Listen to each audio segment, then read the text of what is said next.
अस्य श्रीवाराही द्वादशनामस्तोत्रस्य आस्वाननऋषिः अनुष्टुप् श्रीवाराही देवता श्रीवाराही प्रसादसिद्ध्यर्थं सर्वसङ्कटहरणजपे विनियोगः। हयग्रीव उवाच शृणु द्वादशनामानि तस्या देव्याः घटोद्भव यथा कर्णनमात्रेण प्रसन्ना सा भविष्यति।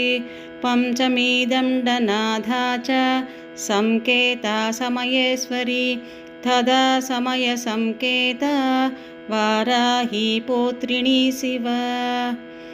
वार्ताळी च महासेना आज्ञाचक्रेश्वरी तथा अरिघ्नि चेति सम्प्रोक्तं नाम द्वादशकं मुने।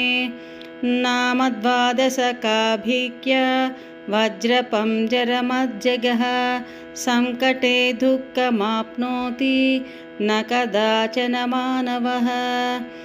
एतैर्नामभिरभ्रस्ताः संकेतां बहुतुष्टुः तेषामनुग्रहार्थाय प्रचाचालस च सा पुनः। ॐ